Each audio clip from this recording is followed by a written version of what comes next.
윤석열 검찰총장이 사실은 그 정치적 야망을 드러낸 이후에 정부를 공격하는 것이고 정부의 민주적 시스템을 붕괴시키는 그야말로 정치적 목적의 편파 과잉 수사가 아니다라고 할 수가 없게 된 상황.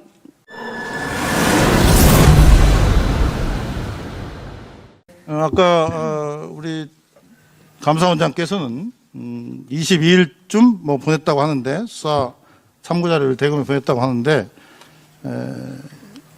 그 국민의힘이 대전지검에 고발한 게 언제입니까? 10월 22일로 네, 보고를 받았습니다. 뭐 같은 그런 시기군요. 예. 네. 그래서 어쨌든 이 대전지검이 이렇게 이 수사 참고 자료를 바탕으로 해서 또 전격적으로 압수수색을 했고 그에 대해서 수사가 진행되고 있는데 일각에서 대전지검이 이렇게 전광석화처럼 수사를 하는 이유가 있을 거라고 보는데 다른 수사에 비해서 통상적인 절차에 비해서 어떻습니까?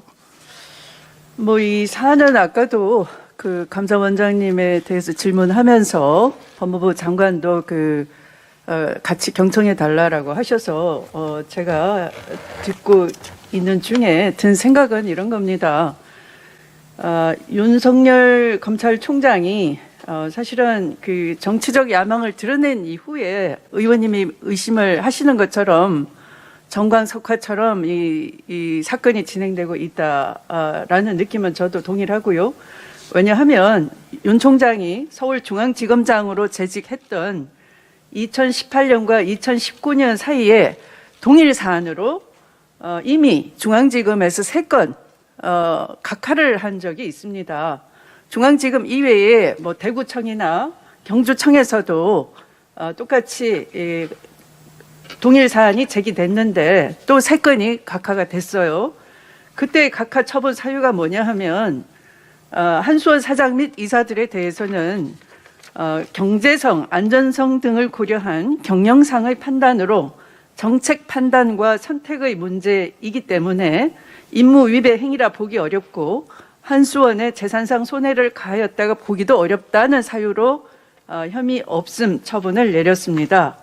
또한 산업부 장관에 대해서도 그 목적이 정당할 뿐만 아니라 행정지도에 불과하여 위법 부당한 행위를 한 경우에 해당하지 아니한다라는 사유로 역시 각하 처분을 내린 겁니다.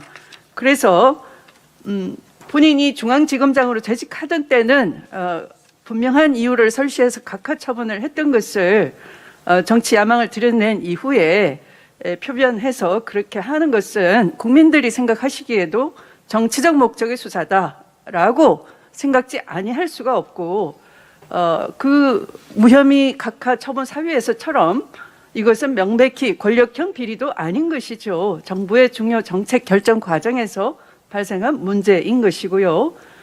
대대적인 압수수색 단행이라든지 또 감사원에서 문제 삼지 않았던 청와대 비서관까지 겨냥함으로써 향후에 마치 청와대도 조국 전 장관 때처럼 무분별한 압수수색을 한다고 하면 마치 이것이 국민들이 생각하시기에는 커다란 정권 차원의 비리가 있는 게 아니냐 이렇게 만들 소지가 있는 것이죠. 그래서 이렇게 한다는 것은 정부를 공격하는 것이고 정부의 민주적 시스템을 붕괴시키는 그야말로 정치적 목적의 편파 과잉 수사가 아니다라고 할 수가 없게 된 상황, 그런 지경에 이르렀다 할 수 있습니다.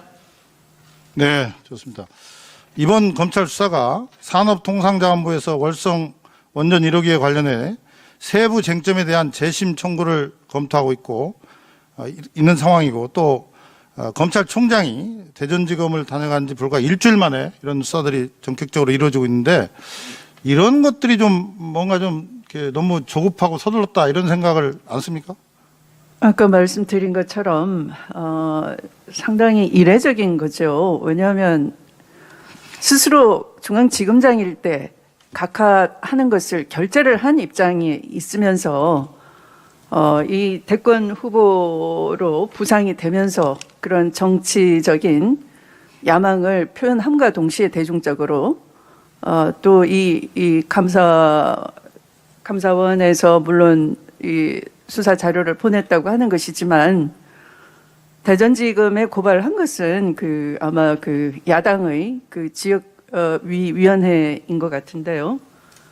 그런 야권과 연동이 돼서 그런 전격적인 수사를 한다. 또 거기에 방문을 했다 하는 것은 그런 의혹을 사기에 충분하죠.